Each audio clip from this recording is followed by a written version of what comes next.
ಸದಾ ನಿಮ್ಮೊಂದಿಗೆ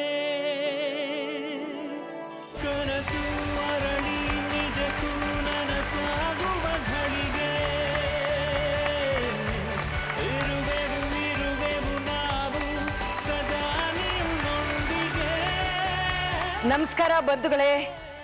ಒಂದೊಂದ್ಸಲ ನೀ ಸದಾ ನಿಮ್ಮೊಂದಿಗೆ ಅಂತ ಹಾಡು ಕೇಳೋವಾಗ ಹಂಗೆ ಒಂದು ಉದ್ವೇಗ ಉತ್ಸಾಹ ಬರ್ತಾ ಇದೆ. ಯಾಕೆಂದ್ರೆ ಯಾರು ಹೇಳ್ತಿದ್ದಾರೆ ಈ ಮಾತು ಅಂದ್ರೆ ಬರೀ ಹಾಡಲ್ಲ ರೀ, ನಿಜವಾದ ಮಂತ್ರ ಇದು.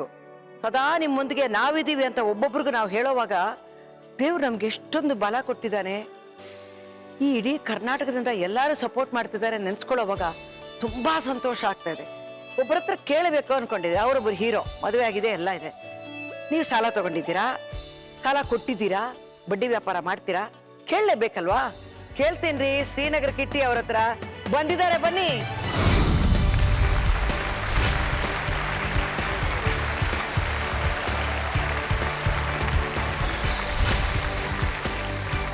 ನೋಡ್ರಿ, ನಿಮ್ಮಂತ ಯುವಕರ ಹತ್ರ ಕೇಳೋಕೆ ಬಹಳ ಪ್ರಶ್ನೆಗಳಿದೆ. ಮದುವೆಗೆ ಎಷ್ಟು ವರ್ಷ ಆಯ್ತು? 10 ವರ್ಷ ಆಯ್ತು. 10 ವರ್ಷ ಆಗಿದೆ. ನಾನು ಕೇಳೋ ಪ್ರಶ್ನೆಗಳಿಗೆಲ್ಲ ಕರೆಕ್ಟಾಗಿ ಉತ್ತರ ಕೊಡ್ಬೇಕು, ಸುಳ್ಳು ಹೇಳಬಾರ್ದು. ಯಾಕೆಂದ್ರೆ ಸದಾ ನಿಮ್ಮೊಂದಿಗೆ ನಾವೆಲ್ಲ ಇದೀವಿ. ಅದೇ ಧೈರ್ಯ. ಲವ್ ಮಾಡಿ ಮದುವೆ ಮಾಡ್ಕೊಂಡ್ರ ಸುಮ್ನೆ? ಲವ್ ಮಾಡಿ ಲವ್ ಮಾಡೋವಾಗ ಏನ್ ಇಷ್ಟ ಆಯ್ತು ಅವಳ ಹತ್ರ? ಅವಳ ಸಿಂಪ್ಲಿಸಿಟಿ ಇಷ್ಟ ಆಯ್ತು ಅಷ್ಟೇ. ಸಿಂಪಲ್ ಆಗಿದ್ಲು. ಅವಾಗ ನೀವು ಆರ್ಟಿಸ್ಟೇ? ಹೌದು. ಅವರು ನಿಮ್ಮನ್ನ ಏನೇನ್ ಪ್ರಶ್ನೆ ಕೇಳಿದ್ರು? ಅಲ್ಲ, ನಾನು ಅವಳಲ್ಲಿ ಏನು ಪ್ರಶ್ನೆಗಳಿರ್ಲಿಲ್ಲ. ಅವಳಿಗೂ ನಾನು ಇಷ್ಟ ಆದೆ, ನನಗೂ ಅವಳು ಇಷ್ಟ ಆದ್ಲು. ಮದುವೆ ಮಾಡ್ಕೊಂಡು ಲವ್ ಮಾಡು ಅಂತ ಪ್ರಪೋಸ್ ಮಾಡ್ಲಿಲ್ಲ, ನಾವು ಮದುವೆ ಆಗೋಣ ಅಂತ ಕೇಳಿದೆ. That is great thing. ಒಂದು 2 ವರ್ಷ 3 ವರ್ಷಗಳ ಕಾಲ ನಮ್ಮ ಕೋರ್ಟ್ಶಿಪ್ ನಡೀತಾ ಇತ್ತು. ನಂತರ ಅವ್ರ ತಂದೆಗೆ ಗೊತ್ತಾಯ್ತು, ಸಿಕ್ಕಾಕೊಂಡ್ವಿ. ಗೊತ್ತಾಯ್ತು ಅನ್ನೋದಕ್ಕಿಂತ ಏನು ತೊಂದರೆ ಏನಾಗ್ಲಿಲ್ಲ. ಮಾತಾಡಿದ್ರು, ಕರೆದ್ರು. ಅವ್ರಿಗೂ ನಮ್ಮ ಫ್ಯಾಮಿಲಿ ಇಷ್ಟ ಆಯ್ತು, ನಮ್ಮನೆಯವ್ರಿಗೂ ಅವ್ರ ಫ್ಯಾಮಿಲಿ ಇಷ್ಟ ಆಯ್ತು, ಮದುವೆ ಆಯ್ತು. ಸಾಲ ತಗೊಳ್ಳೋದ್ ಬಗ್ಗೆ ನಿಮ್ಮ ಐಡಿಯಾ ಏನ್ರಿ? ತಗೊಂಡಿದ್ದೀರಿ ಯಾವತ್ತಾದ್ರೂ? ತಗೊಂಡಿದ್ದೀನಿ. ಸಿನಿಮಾ ಮಾಡ್ಬೇಕಾದ್ರೆ, ಪ್ರೊಡಕ್ಷನ್ ಮಾಡ್ಬೇಕಾದ್ರೆ ತಗೊಂಡಿದ್ದೆ. ಆದ್ರೆ ಸಿನಿಮಾ ಸಾಲ ಬೇರೆ ಕಿಟ್ಟಿಯವ್ರೆ. ನಮ್ಗೆ ಗೊತ್ತಿದ್ ಮಟ್ಟಿಗೆ 1 ಲಕ್ಷ ಅಂದ್ರೆ 10,000 ರೂಪಾಯಿ, ಬಟ್ ಫಾರ್ 3 ಮಂತ್ಸ್ ಮೊದಲೇ ಕಟ್ ಮಾಡ್ಕೊಂಡು ಕೊಟ್ಬಿಡ್ತಾರೆ. ಆಮೇಲೆ ನಂಬಿಕೆ ಇರುತ್ತೆ, ಸಿನಿಮಾ ಮುಗಿದ್ಮೇಲೆ ನಮ್ಗೆ ಇಷ್ಟಿಷ್ಟು ಕೊಡ್ಬೇಕು. ಅವರೇ ಕೂತ್ಕೊಂಡು ಸಿನಿಮಾ ಮುಗಿಯೋ ತನಕ ಎಲ್ಲಾ ಮಾಡಿ ಹೆಲ್ಪ್ ಮಾಡ್ತಾರೆ. ಹೊರಗಡೆ ಸಾಲಗಳು ನೋಡಿದ್ರೆ ಭಯ ಆಗ್ತಾರೆ. ನಿಜವಾಗ್ಲೂ ಭಯ ಆಗುತ್ತೆ. ಅದರಲ್ಲೂ ನಮ್ಮಲ್ಲಿ ಈ ತರದ ಸಾಲದ ಸುಳಿಗೆ ಸಿಲ್ಗವರೆಲ್ಲ ಬಿಲೋ ಮಿಡಲ್ ಕ್ಲಾಸ್ನವ್ರು. ಅವ್ರಿಗೆ ಏನಾಗುತ್ತೆ, ಇವರು ಟೆಂಪ್ಟ್ ಮಾಡ್ತಾರೆ. ಜೊತೆಗೆ ಅವ್ರಿಗೆ ಆ ಪರಿಸ್ಥಿತಿ, ಆ ಕ್ಷಣಕ್ಕೆ ಅದರಿಂದ ಹೊರಗಡೆ ಬಂದ್ಬಿಟ್ರೆ ಸಾಕು ಅನ್ನೋ ತರದ್ದು ಸಿಚುವೇಶನ್ ಇರುತ್ತೆ. ಕೊಡೋರು ಅದಕ್ಕೆ ಕಾಯ್ತಾ ಇರ್ತಾರೆ. ಅವ್ರೇನು ಸುಮ್ನೆ ಕೊಡಲ್ಲ, ನಿಮ್ ಹಿಂದೆ ಏನಾದ್ರು ಇದೆಯಾ ಅಂತ ನೋಡೇ ಕೊಡೋದು. ಹೌದು. ಅದನ್ನ ಅವನು ಕಬ್ಜೆ ಮಾಡ್ಕೊಂಡೇ ಮಾಡ್ಕೊಂಡು. ನೀವೇನಾದ್ರೂ ಈ ತರ ನೋವು ಕಷ್ಟ ಅನುಭವಿಸಿದಿರಾ? ಇಲ್ಲ, ಯಾವ್ದು ಅನುಭವಿಸಿಲ್ಲ. Happy bird. Very much. ಚಿಕ್ಕ ವಯಸ್ಸಿಂದ ವೆರಿ ಮಚ್. ಏನಾದ್ರೂ ಒಂದು ಯಾರನ್ನಾದ್ರೂ ಕಳ್ಕೊಂಡು ಆತರ ನೋವು? ಕಳ್ಕೊಂಡು ಇನ್ ದ ಸೆನ್ಸ್, ನಾನು 2003ರಲ್ಲಿ ನಮ್ಮ ತಂದೆ ಕಳ್ಕೊಂಡೆ. ಅದು ವಯಸ್ಸಾದ್ರೆ ಎಲ್ಲ ಆ ತರದ ನೋವುಗಳು ಬಿಟ್ರೆ ಆ ತರದ್ ಯಾವ್ದು ನೋವು ಅನುಭವಿಸಕ್ ನಮ್ಮಲ್ಲಿ ಬಿಡ್ಲಿಲ್ಲ. ಚೆನ್ನಾಗಿ ಬೆಳೆಸ್ಕೊಂಡ್ ಬಿಡ್ತಾರೆ. ಅದು ಒಂದ್ ಲೆವೆಲ್ಗೆ ಈಗಿರೋ ಮಕ್ಳಿಗೆಲ್ಲ ಅದು ಹೀಗಾಗ್ತಾ ಇದೆ. ನಾವು 10 ಜನ ಮಕ್ಕಳು. ಅಯ್ಯಮ್ಮ, ನಾನೇ 10ನೇವನು. ಅಯ್ಯಪ್ಪ, ನಿಮ್ ಮುಂದೆ ಇರೋರೆಲ್ಲ ನಿಮ್ಮನ್ನ ಬೆಳೆಸ್ಬಿಟ್ಟಿರ್ತಾರೆ. ಕೆಲಸ ಮಾಡ್ತಿದ್ರು? ಅಪ್ಪನ್ ಸೌದೆ ಅಂಗಡಿ ಇತ್ತು. ಸೌದೆ ಮತ್ತೆ ಚಾರ್ಕೋಲ್ ಡಿಪೋ ಇತ್ತು. 10 ಜನ ಮಕ್ಳು. ಅಲ್ಲ, ಯಾಕೆ ಹೇಳ್ತೀನಂದ್ರೆ ಬೇರೆ ಏನಾದ್ರೂ ಇದ್ರೆ ಒಂದೊಂದು ವರ್ಷಕ್ಕೆ ಒಂದೊಂದು, ಈಗ ಒಂದೊಂದು ಸೌಡು ಹೊಡಿಯೋವಾಗ ಒಂದೊಂದು ಮಗು ಅನ್ನೋ ತರ ಒಂದೊಂದು ಇಷ್ಟೊಂದು ಮಕ್ಳು. ಆ ತಾಯಿಗೊಂದು ತಾಳ್ಮೆ ಇತ್ತಲ್ಲ, ಸಾಕ್ತಾ ಇದ್ರಲ್ಲ ಮಗ. ಹೌದು. ತಂದೆನ ಯಾವತ್ತೂ ಸಾಲಾಗಿಲ್ಲ ತಗೊಂಡಿಲ್ಲ? ಇಲ್ಲ, ಅವರು ಕೊಡೋರೆ. ಓ, ವೆರಿ ಗುಡ್. ಕೊಡೋದಂದ್ರೆ ಅವರು ಬಡ್ಡಿಗಲ್ಲ. ಯಾವಾಗ್ಲೂ ಈ ಕಷ್ಟ ಅನ್ನೋದು ನಿಮ್ಮ ಸೋದರಿಯರ ಮದುವೆ ಅದ್ರಲ್ಲ ನೋಡೇ ಇಲ್ಲ? ಎಲ್ಲ ಅಣ್ಣ ಮಾಡಿದ್ರು, ನಮ್ಮ ದೊಡ್ಡಣ್ಣ. ಅದರಿಂದ ನಿಮ್ಗೆ ಪ್ರಾಬ್ಲಮ್ ಇರ್ಲಿಲ್ಲ? ನಮಗಂತೂ ಅದೇನು ಅದು ಅರಿವಿಗೆ ಬರ್ಲಿಲ್ಲ. ಇವ್ರು ನೋಡಿದ್ರೆ ಹೊಟ್ಟೆ ಉರಿತಾ ಇದ್ದೀರಿ. ಯಾವ ಕಷ್ಟನೂ ನೋಡಿಲ್ಲ, ನನಗೇನು ಗೊತ್ತಿಲ್ಲ ಅಂದ್ರೆ, ಅಯ್ಯೋ ಹೋಗಪ್ಪ, ಉಪ್ಪು ಇಲ್ಲ, ಹುಳಿ ಇಲ್ಲ, ಏನ್ ಬಾಳದು? ಬಾಳು ಅಂದ್ಮೇಲೆ ಸ್ವಲ್ಪ ಕಷ್ಟ ಇರ್ಬೇಕು, ಒಂಚೂರು ಅಳ್ಬೇಕು. ಯಾವತ್ತು ಹತ್ತಿಲ್ವಾ? ಹತ್ತಿದ್ದೀನಿ. ಯಾಕೆ? ಇನ್ನೊಬ್ರು ಕಷ್ಟ ದುಡ್ಡು ಕೊಡ್ಲಿಲ್ಲ ಅಂತ ಹತ್ತಿದ್ದೀರಾ? ಅಯ್ಯ, ಆತರ ಅಳಗಿದ್ರೆ ಈ 20 ವರ್ಷ ಅಳ್ತಾನೆ ಇರ್ಬೇಕಿತ್ತು.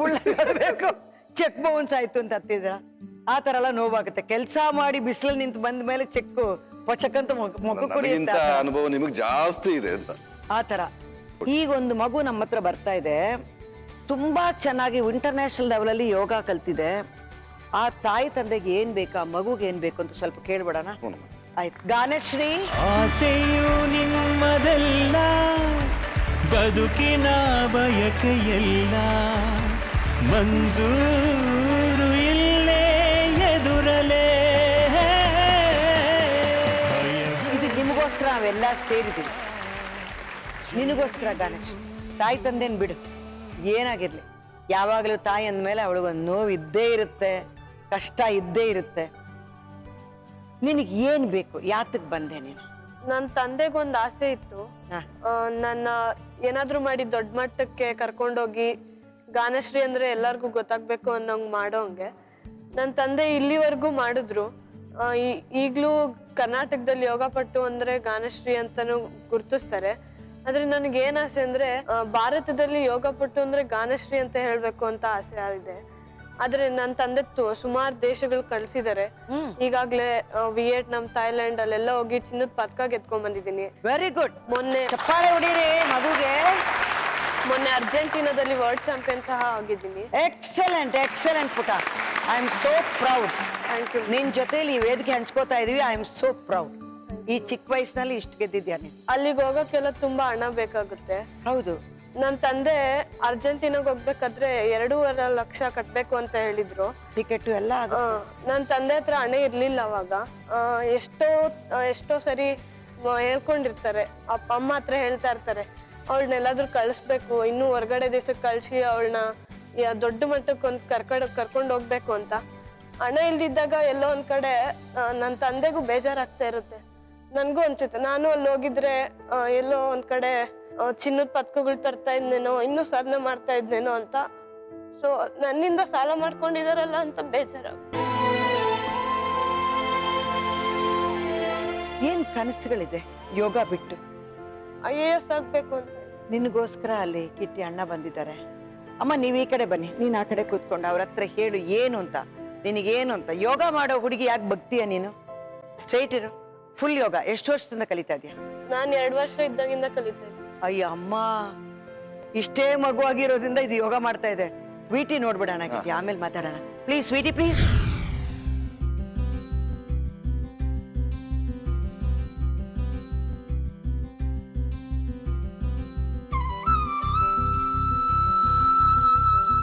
ನಮಸ್ತೆ, ನನ್ನ ಹೆಸರು ಯಶೋಧ ಅಂತ. ಇಬ್ಬರು ಲವ್ ಮ್ಯಾರೇಜ್ ಮಾಡ್ಕೊಂಡ್ಮೇಲೆ ಅವರು ಆಗ ನಾವು ಮದುವೆ ಆಗಿದ ತಕ್ಷಣ ವಾಪಸ್ ಬಂದವರು ಒಂದು ಚಿಕ್ಕ ಬಾಡಿಗೆ ಮನೆಯಲ್ಲಿ 250 ರೂಪಾಯಿ ಸ್ಟಾರ್ಟಿಂಗು ಬಾಡಿಗೆ ಕೊಟ್ಟು ಬಾಡಿಗೆ ಮನೆಯಲ್ಲಿ ಇದ್ವಿ.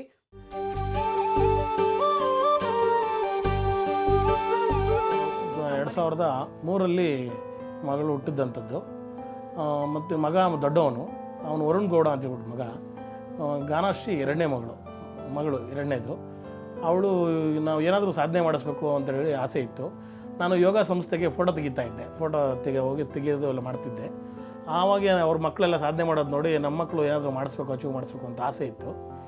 ಆಗ ನಾನು ಮಗನನ್ನು ಯೋಗ ತರಬೇತಿಗೆ ಅವ್ರ ಹತ್ರ ಯೋಗ ನಟರಾಜ್ ಅಂತೇಳಿ ಅವ್ರ ಹತ್ರ ಯೋಗ ತರಬೇತಿಗೆ ಕಳಿಸ್ದೆ. ಅವನು ಹೋಗ್ತಾ ಬರ್ತಾ ಇದ್ದ. ಅದನ್ನು ನೋಡಿ ಮಗಳು ಸಹಿತ ನಾನು ಹೋಗ್ತೀನಿ ಯೋಗಗೆ, ನನ್ನನ್ನು ಕಳಿಸ್ಕೊಡ್ರಿ ಅಂತ ಅವ್ರು ಕೇಳಿದ್ಲು. ಆಗ ನಾವೇನು ಮಾಡಿದ್ವಿ, ಇವಳು ಹೆಣ್ಮಗಳು ಕಳಿಸೋದು ಬೇಡ, ಹೆಣ್ಮಕ್ಳು ಯೋಗ ಮಾಡಿದ್ರೆ ಒಂಥರ ಇರ್ತೈತೆ, ಬೇಡ ಅನ್ನೋದು ಮನೋಭಾವ ನನ್ನಲ್ಲೂ ಇತ್ತು. ನಾನು ಆವಾಗೆ ಕಳಿಸೋದು ಬೇಡ ಅಂದ್ಕೊಂಡಿದ್ದೆ. ಆದರೂ ಅಳೋದಿಲ್ಲ ಮಾಡ್ತಾಯಿದ್ಲು. ಸರಿ ಆಯಿತು, ಅಣ್ಣನ ಜೊತೆ ಹೋಗಮ್ಮ ಅಂತೇಳಿ ಕಳಿಸ್ಕೊಟ್ಟೆ ಅವಳನ್ನು. ಅವನು ಅಣ್ಣನಿಗಿಂತ ಮುಂಚೆನೇ ಸ್ಟೇಟ್ ಲೆವೆಲಲ್ಲಿ ಫಸ್ಟ್ ಪ್ಲೇಸ್ ಮಾಡಿದ್ಲು.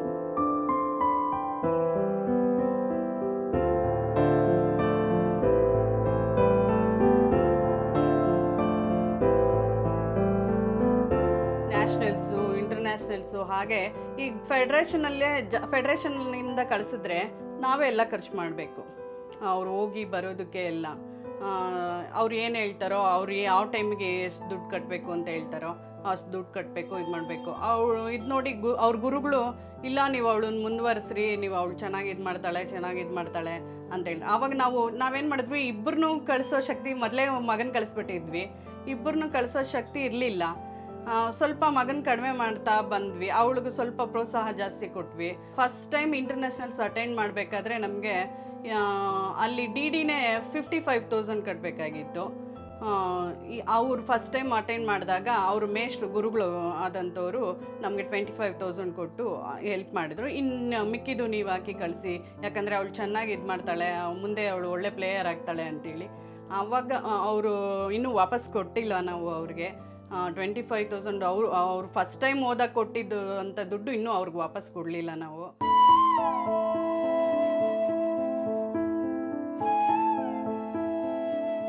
ಮೂರು ನಾಲ್ಕು ಇಂಟರ್ನ್ಯಾಷನಲ್ಸ್ ನಾವು ಕ್ಯಾನ್ಸಲ್ ಮಾಡಿದ್ವಿ, ನಮ್ಮ ಕಳಿಸೋ ಶಕ್ತಿ ಇಲ್ದಿರ ಅಂತ. ಈಗೇನು ಅವಳು ಹೊರಗಡೆ ದೇಶಕ್ಕೆಲ್ಲ ನಾವು ಕಳಿಸಿದಾಗ ಒಂದು 4 ಲಕ್ಷ ನಾವು ಸಾಲ ಮಾಡ್ಕೊಂಡಿದ್ದೆ. ಅದನ್ನು ಅವರು ನಮ್ಮ ಸ್ನೇಹಿತರು ಒಬ್ಬರು ಇನ್ನು ಬಡ್ಡಿ ಇಲ್ಲದೇ ನನಗೆ ಕೊಟ್ಟು ಸಹಾಯ ಮಾಡಿದ್ರು.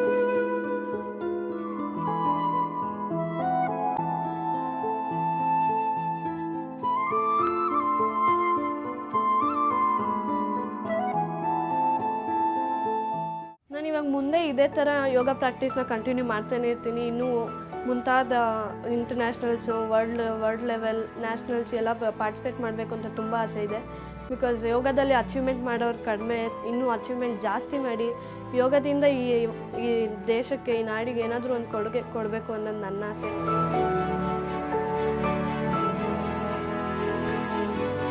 ಮುಂದೆ ಏನಾದರೂ ಮಾಡಿಸೋಣ ಅಂತಂದರೆ ನಮಗೆ ಆ ಶಕ್ತಿ ದೇವರು ಅಷ್ಟೊಂದು ಕೊಟ್ಟಿಲ್ಲ.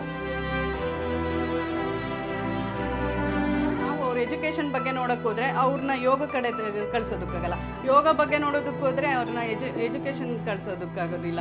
ಹಂಗಾಗಿ ಯಾವುದಾದ್ರೂ ಒಂದನ್ನು ನಾವು ಕಡಿಮೆ ಮಾಡಬೇಕಾಗುತ್ತೆ. ಅವಾಗ ಅದಕ್ಕೆ ದಯವಿಟ್ಟು ನಮಗೆ ಅವ್ರನ್ನ ಯೋಗದಲ್ಲೂ ಮುಂದುವರಿಸ್ಕೊಂಡು ಅವ್ರಿಗೆ ಎಜುಕೇಷನ್ನು ಕೊಡೋ ಅಂಥ ಅವಕಾಶ ಮಾಡಿಕೊಡಿ ಅಂತ ನಾನು ನಿಮ್ಗೆ ಕೇಳ್ಕೊಳ್ತೀನಿ.